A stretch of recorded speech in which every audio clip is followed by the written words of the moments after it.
So joining me today is Jill Satterfield. Jill is an international mindfulness and meditation teacher.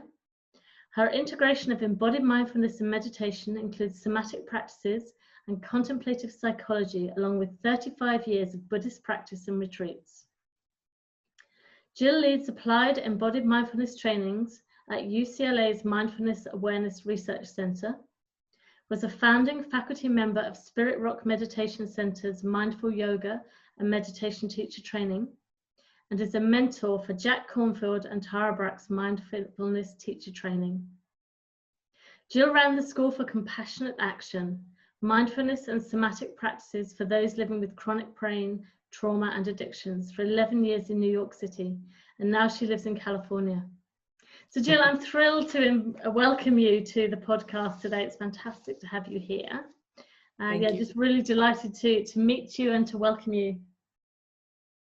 Thanks, Allison. I'm really happy to be here. We can talk about our favorite subjects. Absolutely. All about embodiment is wonderful.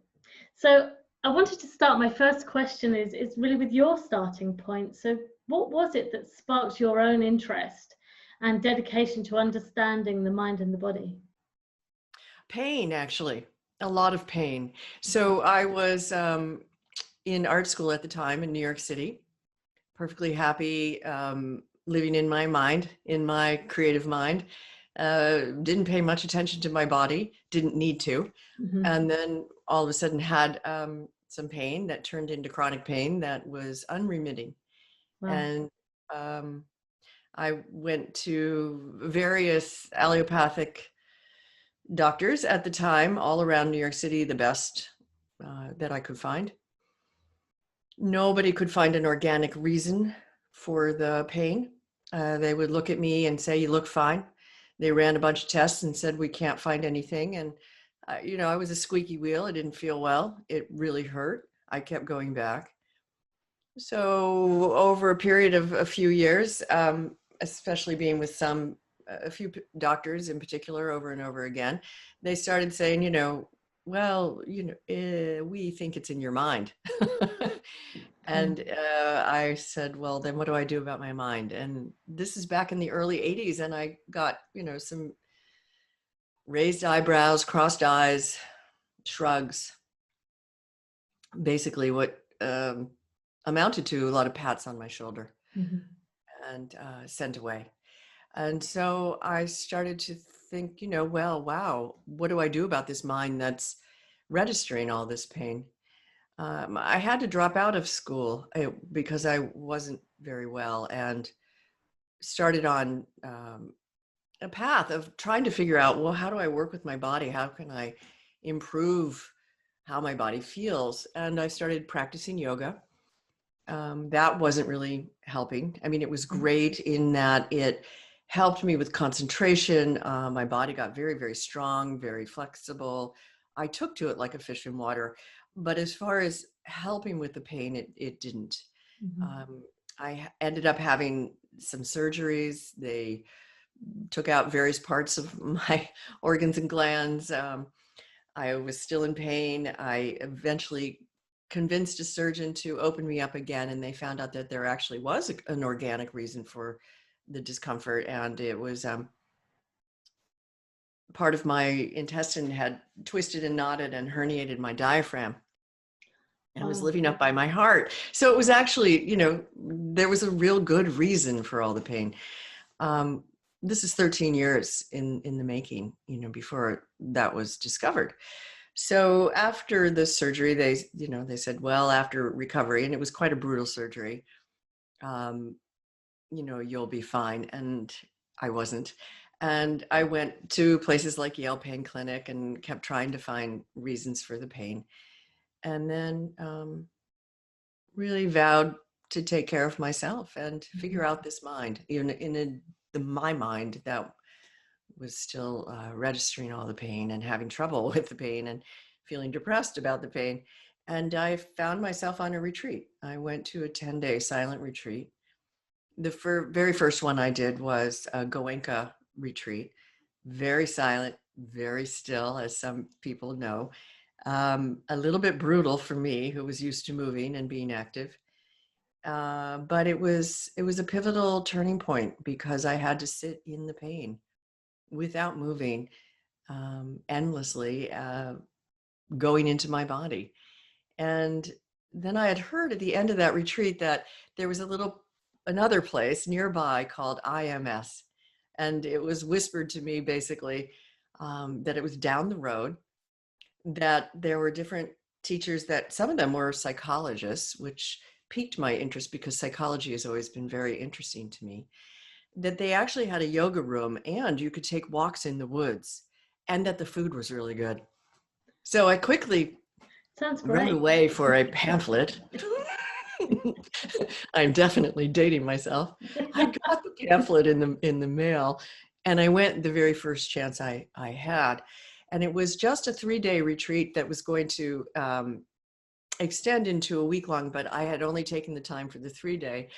Anyway, that's how I met my primary teacher. His name is Ajahn Amaro. He lives near you in London. He runs Amaravati Monastery.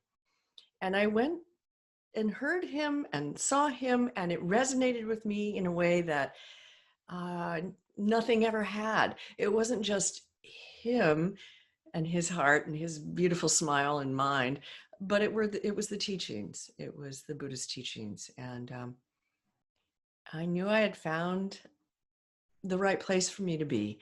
And then I started sitting on many retreats a year. I've sat hundreds by now, and it changed my life.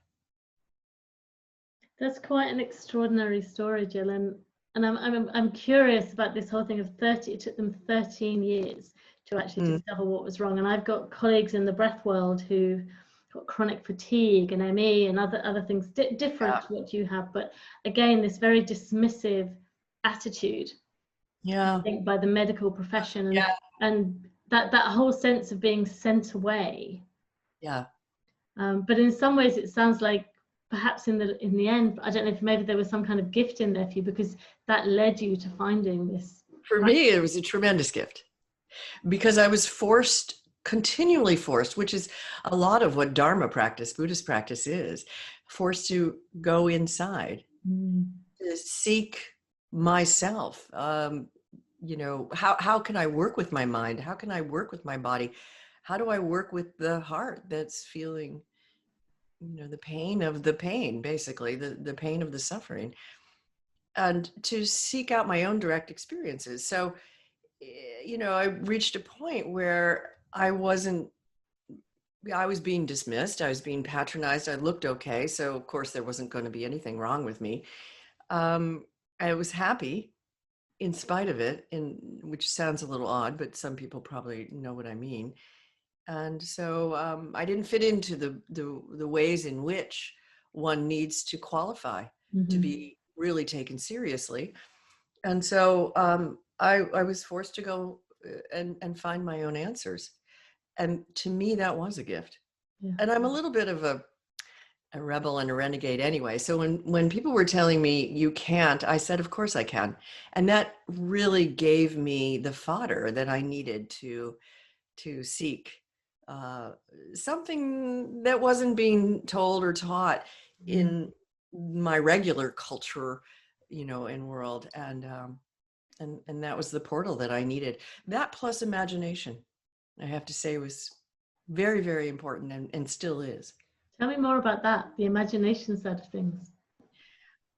Well, it was during these deep retreats, these long retreats, very, very silent, 10 days, sometimes 2 weeks, sometimes a little longer, that my mind would get quite quiet. And I would have these experiences where I was almost like I was in a movie sometimes. I don't know how to quite describe it.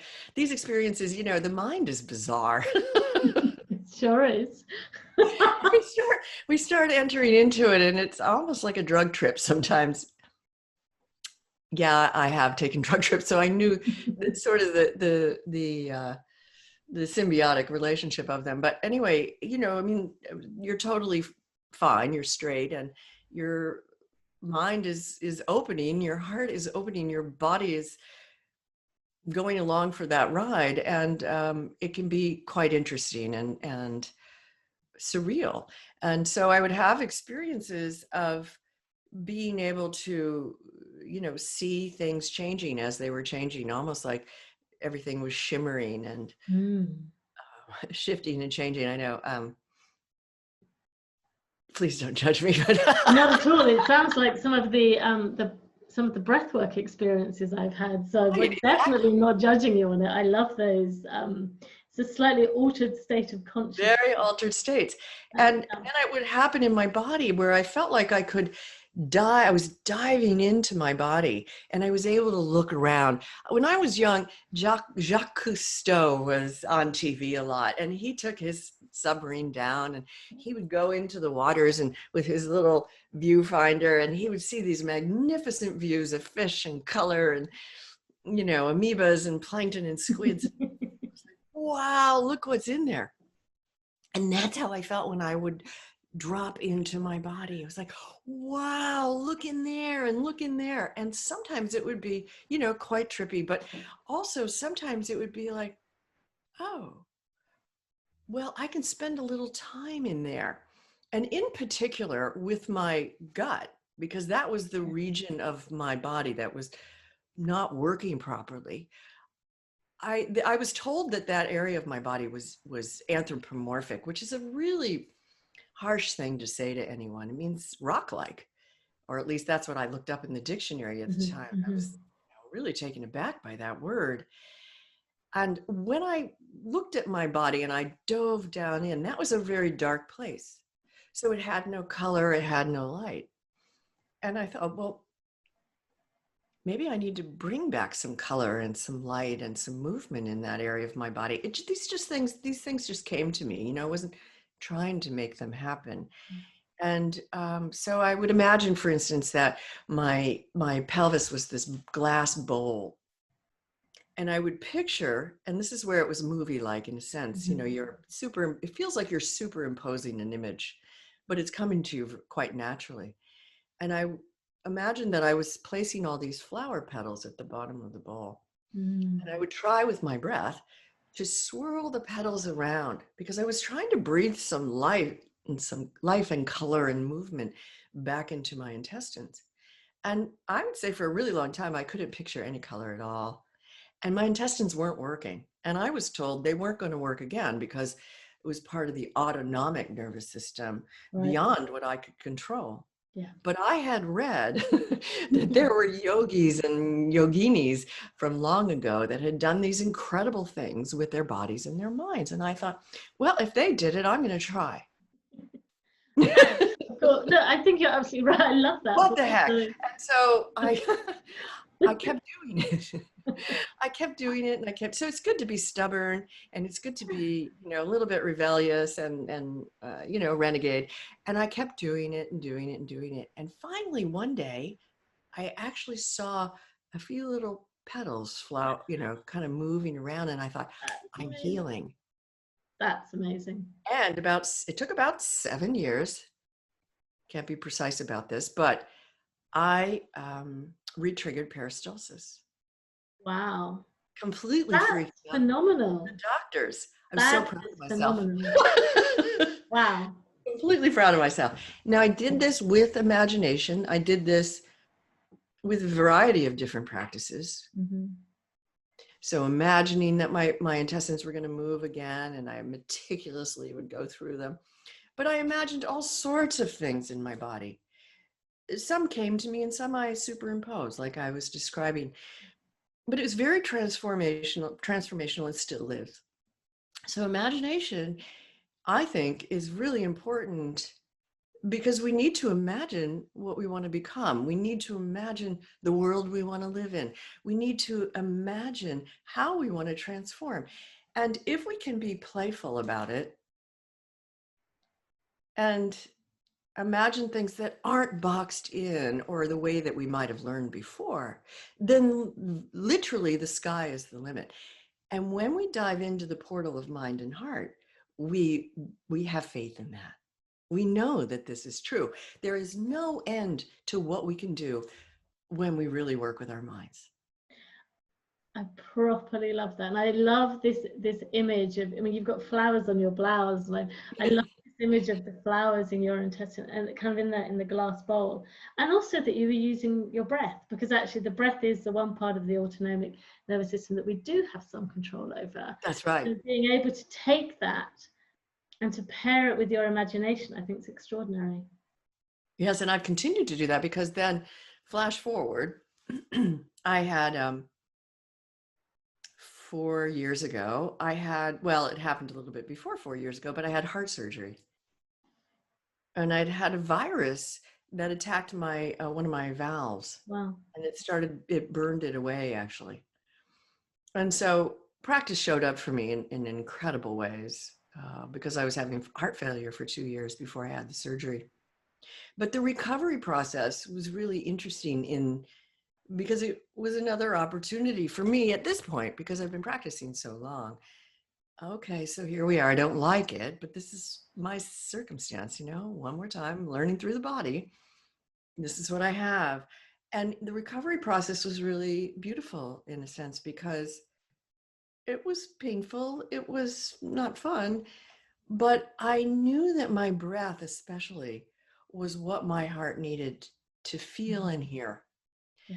And so I would ask the nurses to shut the door when I finally got, into a private room. And I spent hours and hours and hours just breathing lightly into my heart. And when I came home, I did the same thing. And I was so grateful to know the breath as a friend and as an ally and as a transformational property that I didn't question at all. That it was there for me, and it was really a big difference. And yeah, so I'm a firm believer. Yeah. And just, I think it's fascinating seeing how you've carried that with you right from the beginning of your journey through to even now, but also that sense of accepting what's the opportunity that what can I learn from here? I may not like the circumstances I'm in. Right. We're in a crazy world at the moment. We don't like the circumstances we're in. Oh, and you don't have to. Absolutely, but we can use it as an opportunity to learn. And I love that approach to kind of think about, well, okay, let's work with what I've got. Right, exactly. I've had the great fortune also of hanging around with a lot of either close to enlightened or enlightened beings, I don't know. But especially some of the Tibetan teachers that I've had. When I was living in New York, they would come and stay with me. They weren't so known in the United States yet. And so they would stay with me, and I had these, lofts, and they'd stay with me for weeks at a time. I didn't realize how amazing that was at the time. I mean, I sort of did, but in hindsight, I really know now, because they've become very well known. And I would just watch how they were in general. They asked me to treat them like family. And so I wasn't asking them a lot of questions and, excuse me, trying to get practices for myself all the time. But, it was a fairly casual, familial relationship that we had. And I would see that anything was fodder for practice for them. So I would like sweat it out, getting them to, the teachings on time, literally like, oh no, we're late. And they were like, it's okay. It's all right. It's all right. And we'd get out of the taxi, and there were people waiting for them. Rinpoche, so happy to see you. And they were like, hi. And then everything was fine. And over a period of some years of this, I was like, yeah, why am I sweating it? Things are going to turn out as they're going to turn out. Yeah. So it was being with them and just sitting in the fire of my own heart, mind, body, and for very long periods of time, that eventually I relaxed. It does rub away the jagged edges of the stone eventually. What do they say? You're the sum of the 5 people you spend the most time with. So I guess so choose your friends. That's right. Wisely, absolutely. Exactly. Really choose your friends wisely. That's right. Definitely. Fantastic. I love it. So you've been practicing Buddhism for over 35 years now. So I'm curious to know how has your practice of mindfulness and meditation evolved over that time? How has it been informed by all these amazing experiences that you've had? I think primarily it's, at this point, I've developed faith in my own wisdom and direct experiences. In the beginning, it was about forming a relationship with myself for me, because I didn't have a very good or very kind relationship with myself in general. I liked myself okay, but it was just okay. And then I had a body that really was uncomfortable. So I sat, quite a few years in intense pain. Yeah. And so I didn't like my body so much. My body felt like it had betrayed me. So there was this kind of, it was very obvious. I was very self-critical. I had kind of gotten that naturally through my family. Thank you very much. I had great parents, but they taught me how to be a good critic of myself and others. So that was very apparent when I started to hear my own thoughts, very apparent. So it was really obvious to me in the beginning that, wow, I'm not very kind to myself, not very kind to my body. And maybe I need to redevelop a relationship, or maybe that is even a possibility, that was introduced to me, that's a possibility. Yeah. And then hearing about compassion, that compassion can be cultivated, I was like, wow, well, if the Buddha actually said that, then there's hope for me, because that means that there are other people that he was saying the same thing to when he was alive. So that gave me a lot of hope. Okay, so if it can be cultivated, then I'm going to try. And so for many, I would say probably 2 decades, I cultivated self-kindness and compassion and a better relationship with my own body, my own heart, and my own mind. So in the beginning, that's more what it was about. And just having a relationship between the body, between the mind, between the heart was really important, because mine were very disconnected, as I think a lot of ours are. My entire background's in the corporate world, and I would say that I spent years entirely in my head, and it's only in the last several years with the breathwork, the embodiment, that I've actually gone, oh, there's something else going on here. That's right. That's exactly right. Really common experience. Right. Yeah. So that's kind of like, I think most of us start out and we see and hear and feel things that, like, wow, it's going loud in there, or it's not, if we were a conductor in the orchestra, we'd say, we're going to try this again. It's not quite working, a little discordant here. So yeah, but the good news is that if we try again, which we can as long as we're breathing, then we can rediscover, redevelop. Our capacity grows for anything that we do over and over again. Yeah. So, but now it's different, because I've spent that time, and wasn't always fun and wasn't always easy. But I stuck with it, and now I do have faith in myself, and I'm continually curious about what awareness is, what consciousness is, what I might be able to do with my own mind and body and heart. So it's a continual discovery, and I don't take it all so personally.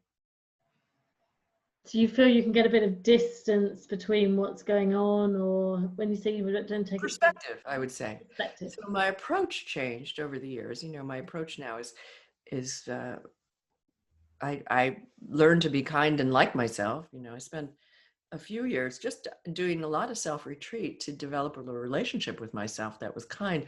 Actually, I was in London for part of it, in south of France, completely alone and trying to find home. Where is home? And I needed to find it in my heart. But it was it was just a sort of that, at this point, the kindness evolved into compassion. I actually really like myself now, because I don't blame myself for what's going on. Some things I take responsibility for, of course, but I don't own every thought that goes through my mind and blame myself for what I might be feeling. But I hold it, I approach it differently. again, with some kind curiosity. And I mean, we're all just really interesting expressions of being human. So that's what's interesting to me now.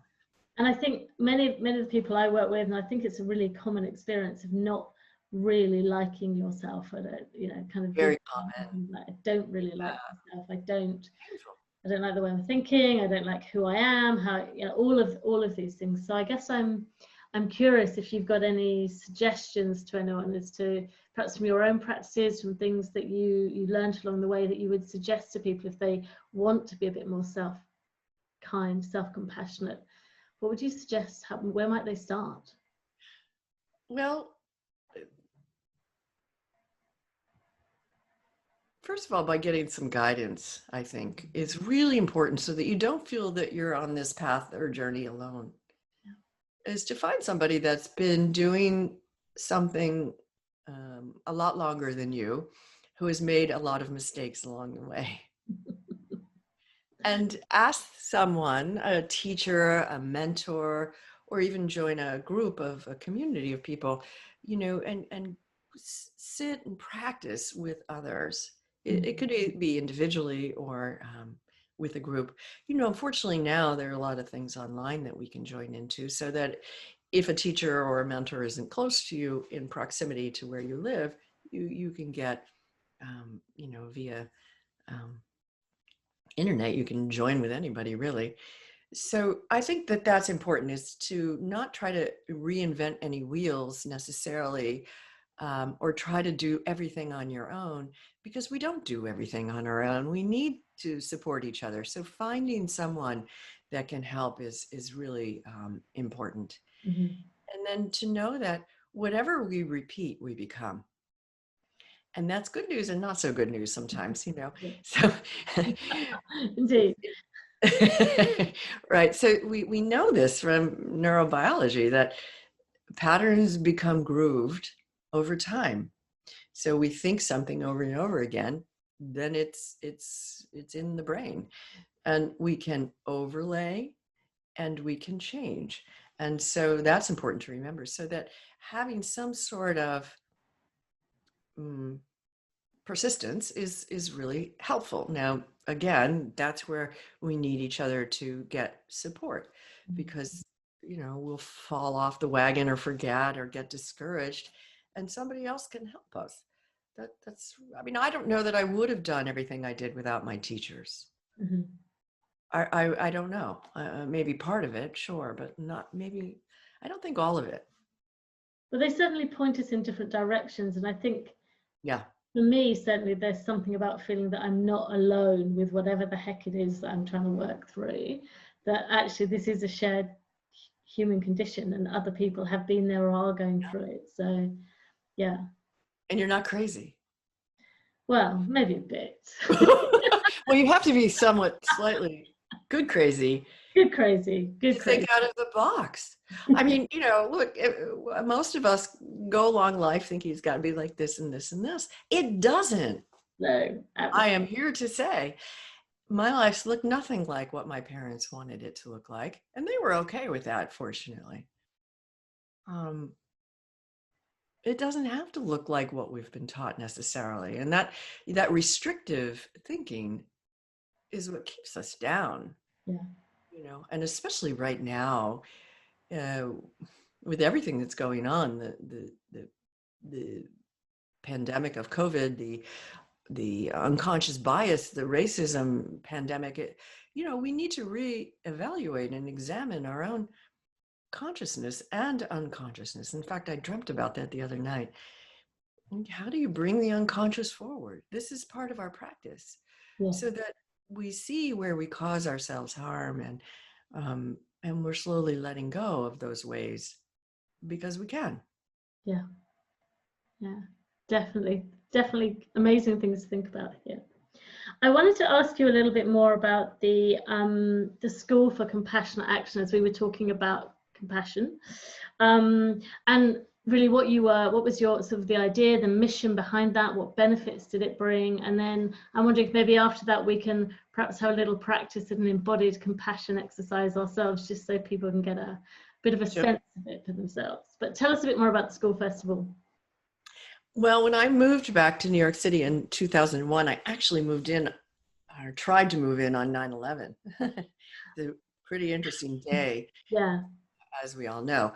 And there was a time I was living outside the city for a little while, and I thought, well, should I move back in? And I decided, yes, if any city needed what I thought I could offer, it was New York, so I was going to go.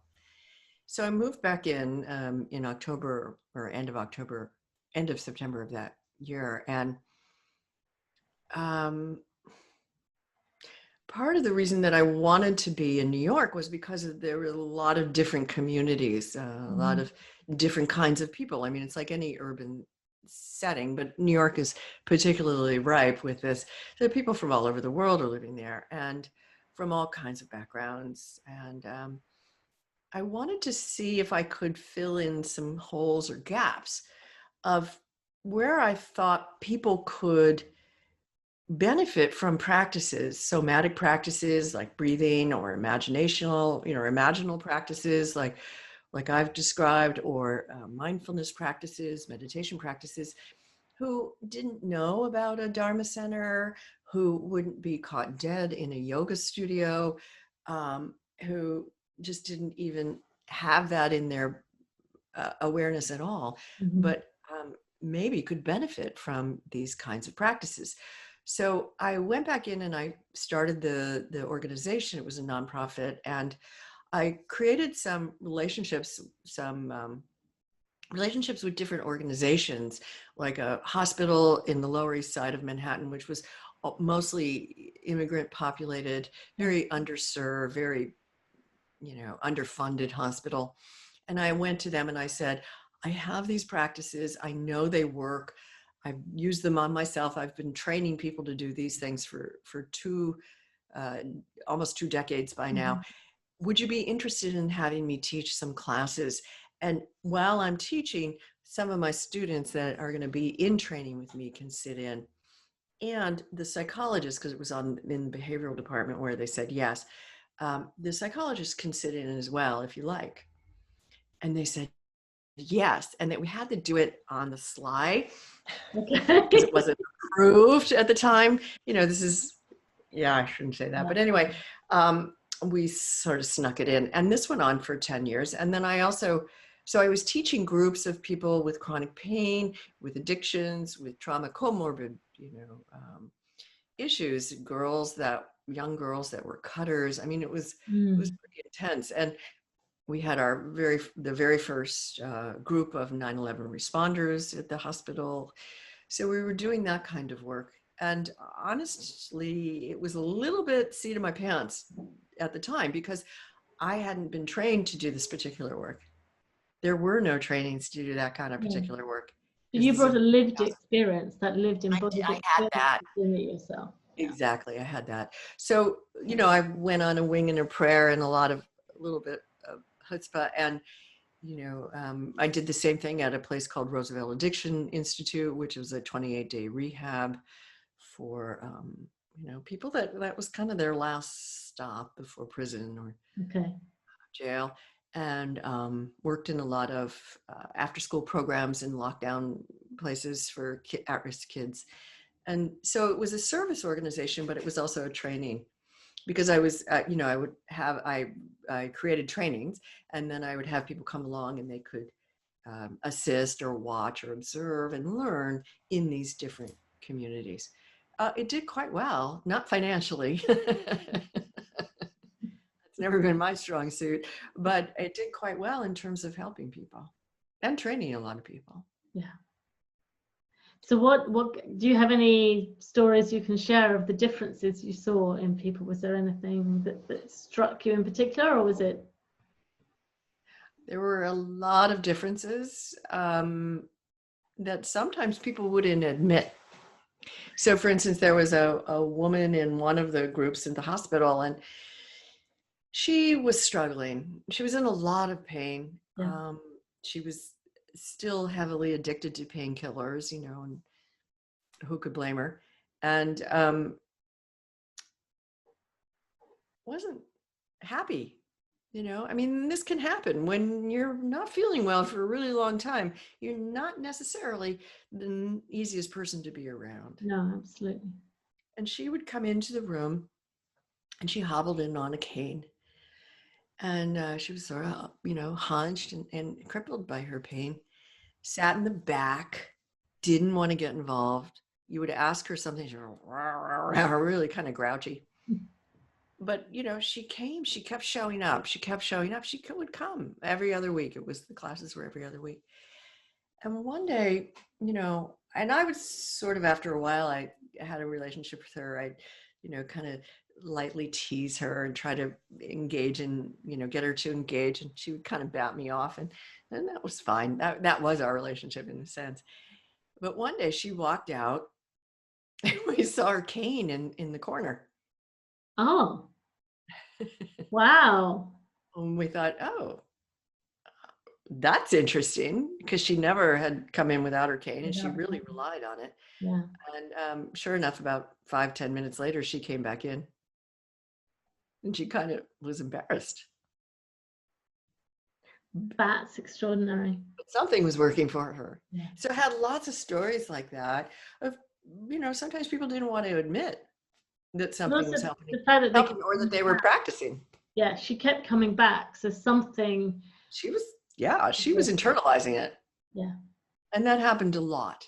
Yeah. That would happen a lot, where it wasn't, you know, especially people that thought they were kind of tough, or that this sounded like, well, not for me. They would still show up and it was going in. Maybe not in the ways that anybody could see or that what we would expect. Yeah. But the tenacity and the resiliency was there. So powerful. Extraordinary. Beautiful and heartwarming. And so I never, you know, after a while, didn't expect anybody to really show me ways. Some people did. Some people were very vocal. Mm-hmm. But a lot of times people were very quiet. And it still was helping them. I love this sense of, I guess, allowing or accepting that I get from you. You've mentioned it before and it's coming up again, this whole sense of it's just, I don't have to make it in a particular way. I'm just going to let it be how it is. And I think that sounds incredibly powerful. Yeah, I think thank you. And I think there's tremendous permission in that, which we don't generally give ourselves. I mean, for instance, anybody that's been ill often isn't shown how to be okay with it. We think, what do you mean okay with it? You know, I hate my pain, or the doctor screwed me up, or they're patronizing me, or they're, you know, dismissing me. So what do you mean be okay? Well, let's be okay in your own heart. And also when people are telling us this is wrong, this is right, you can do this, you can't, or you can't do this, we have to say, who says? Yeah. Who says?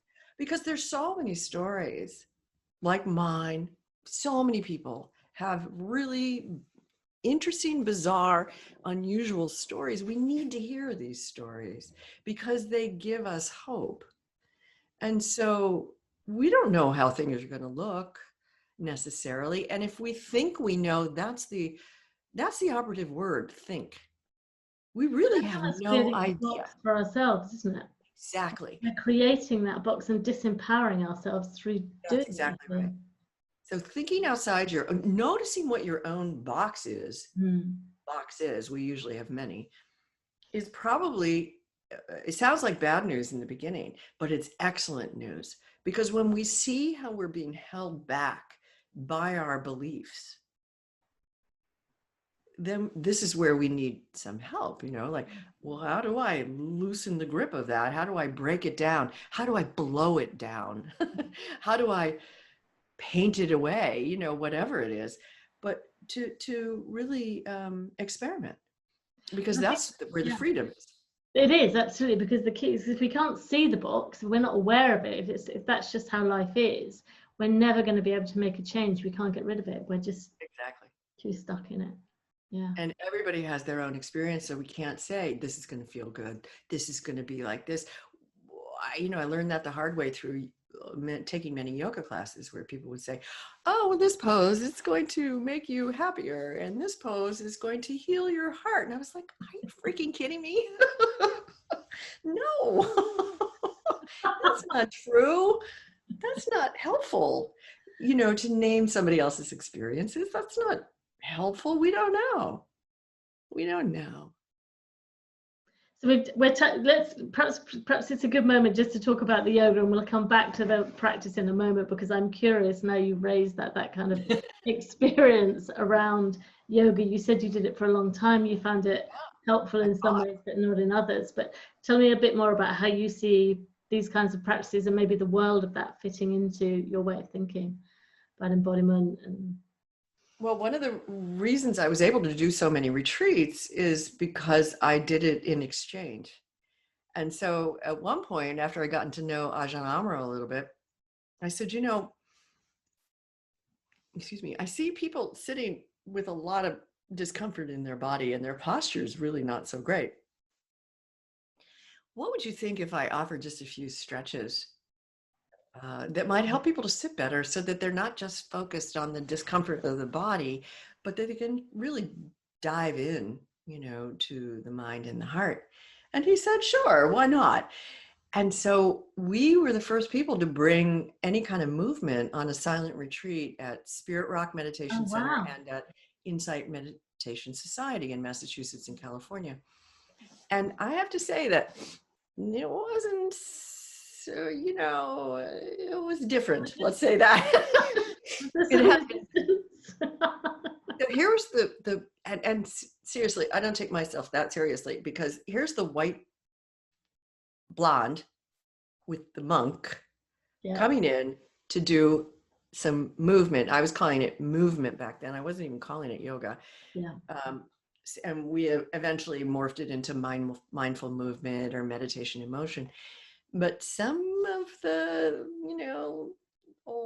some people would look at us like this, like, this is entertainment. Why is this part of the retreat? We should just be sitting still, not fully recognizing some of the benefits of being able to drop into the body and to develop this relationship between heart, mind, and body. So that's how I started teaching on retreats, because I was practicing on retreat, and it completely changed my yoga practice. I would take a pose and I would stay in it for 20, 30 minutes. Now, not a really difficult pose, because when you're doing a really challenging pose, there's a lot of work involved in that, right?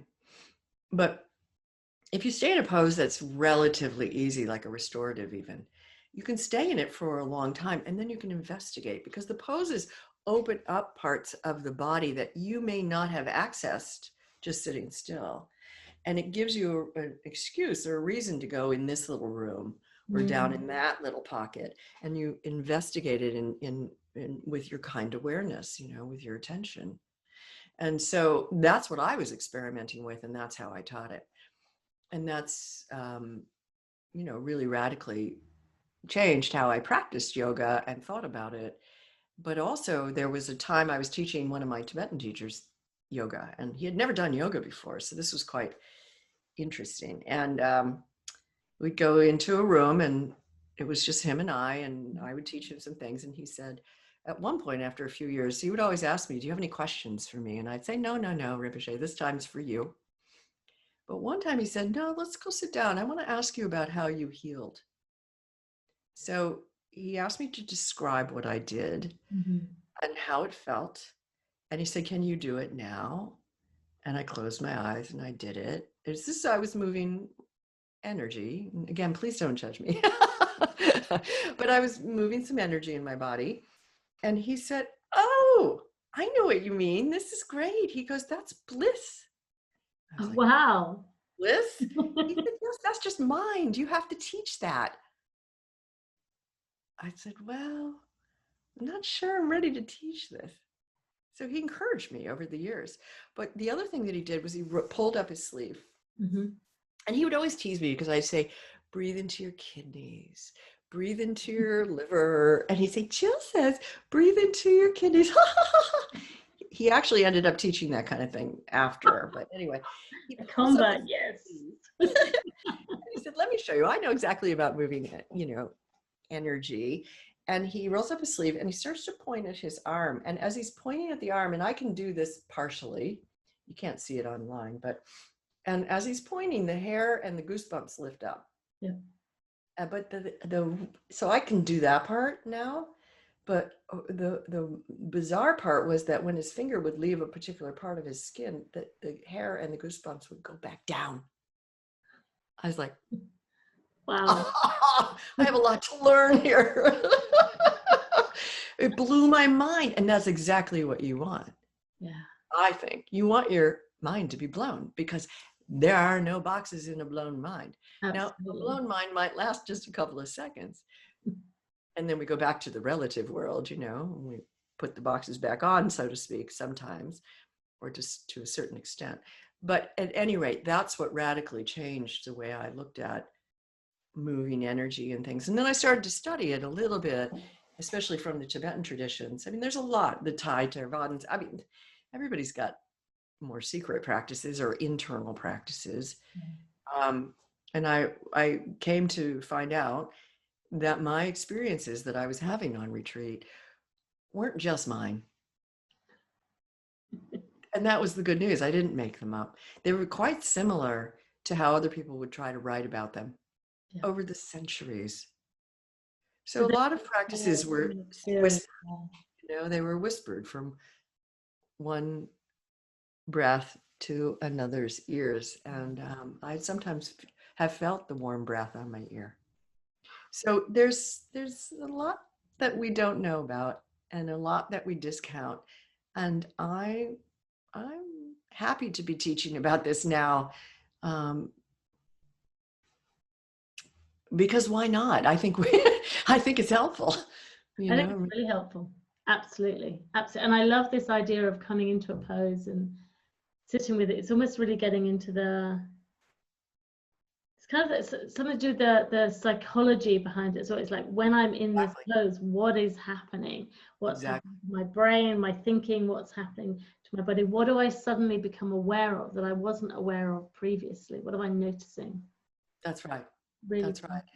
And the body, it turns, for me, the body is this house that I could investigate different rooms and know, oh, well, I stashed this down here from when I was a kid, or my grandparents are up here, and I would investigate in that way. Yeah. And I could ask, I could, clean out, I could give away, I could say, okay, time for you to go, come back another time, so I just was able to use that for inquiry and to work with what was, because the body is storing memory all the time, and the body is sensing a thought and an emotion before it's actually cognized. And if something's not cognized, it doesn't just magically disappear. No, it goes in, and we know this from trauma work now, right? Yeah. And so it's, investigating the body, I think, is key to understanding the mind and heart more. It's not just through talking, as you and I have briefly said. No, definitely not. Talking is about the story, which is important. We need to do this. This is not a replacement, but it's additionally. Yeah. There's the wordless body, the body that has its own language, that's, in a sense, deeper than thought. Well, it's a different kind of intelligence, I think. That's exactly right. It brings us something, and it gives us a depth and a richness of experience. That's right. Exactly. That's what I see. So in order to be our full selves, we need to approach both, or all of our facets. Absolutely. Wonderful. So shall we do is there a embodied compassion practice you can share with us? Something just for people to try if they'd like to have an inquiry around this themselves? Sure.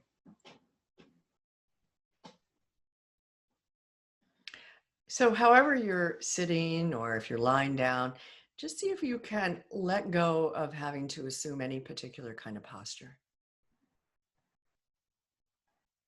Let your body rest without falling apart, but just rest the body. and sense the chair or the cushion or the bed or the floor, whatever that is supporting you, just sense it wherever your body is touching it. Allow your bones to recognize their weight. Allow the soft tissue of your body to give in to the weight of your bones. And do just what they're meant to, be soft.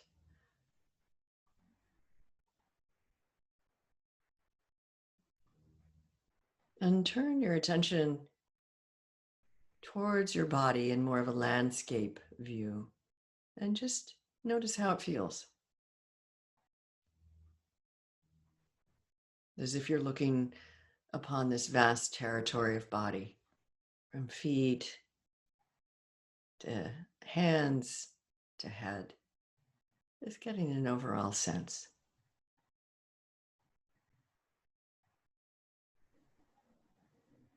And then turn your attention towards your heart and look at the landscape of your heart.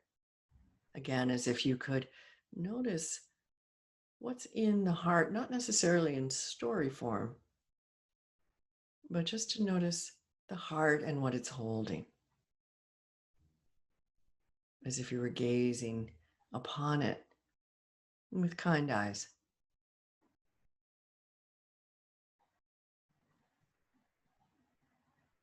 And then to notice the same with your mind, as if you're gazing over the vast landscape of your mind. Looking out, noticing what it's containing. Not why, but just noticing.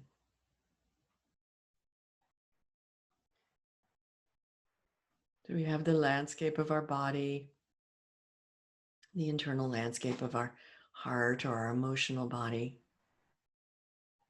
and then the internal landscape of mind or mental body. And sometimes one of those bodies, or all three, might become a little tight and holding back or constricted for a variety of sometimes very good reasons. And the constriction or the tightness might keep us back from being who we really are and who we really want to be. So how do we procure or cultivate a little bit more room for ourselves, a little bit more space to be a little bit more free?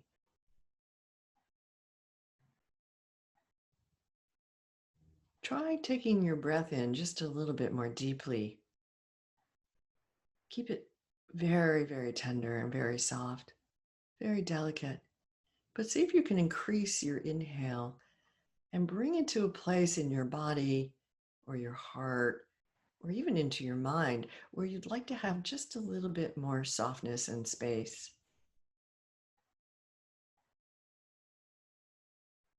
That we're slowly increasing the capacity of breath and we're moving it somewhere consciously and in particular, someplace in the body, maybe right into the heart or maybe the mind. It's as if you're blowing up a balloon where the skin of the balloon just sort of gives and gives and gives with the breath that's being blown into it. And then begin to exhale just a little bit more completely. See if you can follow the exhale all the way out. And the exhale is now making room, making space to bring the next inhale in. But it's also a way to let go. So whether you're bringing it someplace into your body, heart, or mind, see if you can let the exhale be a time to let go of something and picture it leaving as best you can. So the inhale is bringing in some space, some softness. The exhale is a little bit more about letting go. And then providing the space to bring the breath in again. And if you like now, you can call upon the elements of nature to support your practice, to support you. Imagining your favorite place in nature, whether it be the beach or forest, maybe the mountains, maybe a meadow, or maybe you picture yourself floating on a cloud. And you allow your breath to be coming in from that particular environment. So it's carrying all the nutrients of the sky, the ocean, the rich forest, meadow with flowers, whatever delights you. Do we breathe in all the properties, all the support from nature, and we pause for one moment wherever you're bringing the breath and just hold it for a second. Let it be a little bit more absorbed, and then release, allowing that exhale to be full and complete, carrying out as if you're opening rooms in your body, your heart, your mind, and you're allowing a cross breeze to come in and refresh the breeze from some beautiful place. So you inhale, just pause for a moment. Allow yourself to absorb the nutrition, the restorative properties.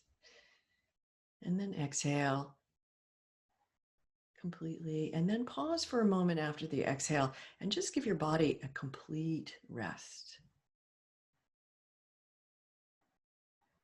So we're focusing on the 4 different qualities of breath.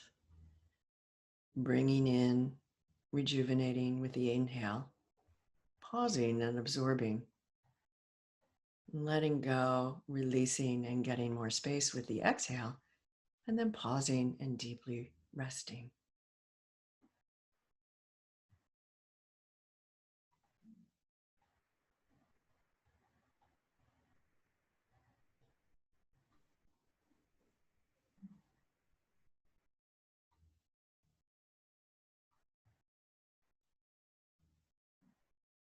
And now, if you like, you can bring in a very dear friend into the space that you're making and into partake in the breeze, in the wind, in the air, in this beautiful place that you're procuring. You can bring a friend in if you like, because you've created a little bit more room and you want to share.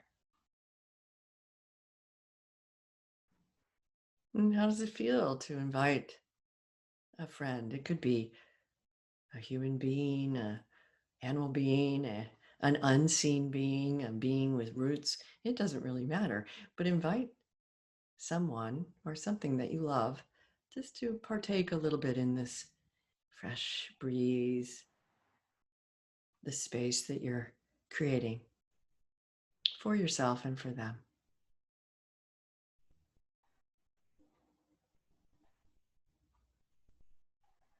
And notice how that feels if you've invited someone or something inside. Notice where you feel it and how you feel it.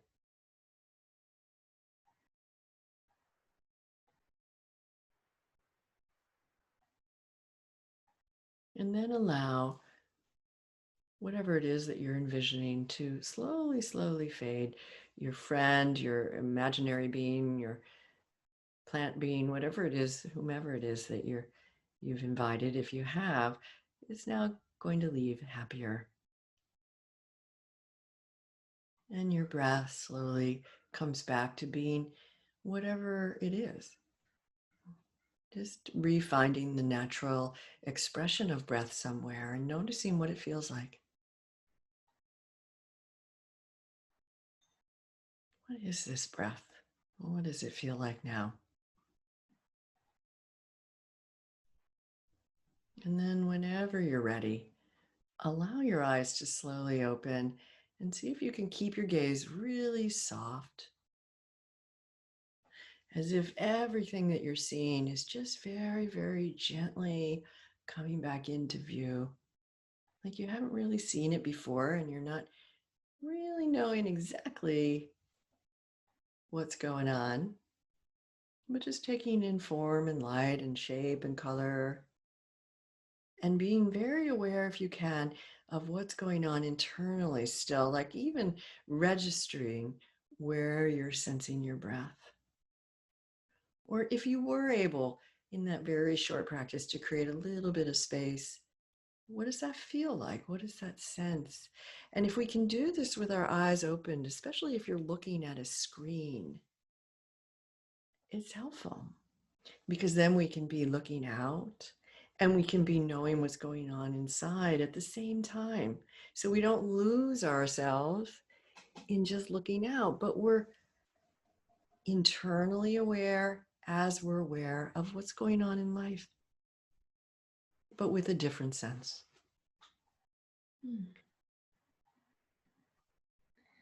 That was deeply lovely. Thank you. You're welcome. I love that. I can feel this, as you said, this complete sense of expansion, even with the screen in front of me. Just excellent. Being able to observe that, see that, and enjoy that, but also this sense of space in the room and much more spaciousness in certainly in my chest. I don't know how it will feel for other people, but that was right. Very kind and gentle. Thank you for sharing that, Jill. You're very welcome. I mean, the space is somewhere how we now. I'm sorry. Just contemplate that. It's beautiful. Good. Yeah. I mean, the room, we all feel a little hemmed in by thoughts or feelings or just the body. And so some form of space is helpful because kindness and compassion is soft and spacious. So how do we procure it? There's lots of different ways. Yeah. I just happen to like to do it in the body. Yeah. It's lovely doing it in the body. And I think that the idea of also sharing that with somebody else, bringing someone else in, felt really, just gentle and compassionate in itself. Just that whole feeling of actually there's enough to go around for everybody. We don't have to grasp it. It's back to that sense of allowing again. There's room for lots of people if you keep doing it. Lots of beings, let's say. Thank you. That was lovely. So we're kind of coming towards the end of our time. Actually, it's gone incredibly quickly. I don't quite know where that time went. I really enjoyed that. But I wanted to ask you, I guess, a couple of things. Firstly, if people want to find out more about what you're doing and everything, where's the best place for them to find you online?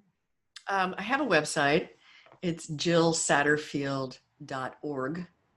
It's not .com, it's .org. I couldn't get my name, so org is fine. I like to expand. So everything I do is posted on there, and I do a lot of writing. That's most of it is up there, and I try to get around but not be overbearing. So yeah, best place is to find me there. Perfect. And do you have any last thoughts, anything else you'd like to share with us, anything for the future, anything else you'd like to share just before we wind things up, Jill?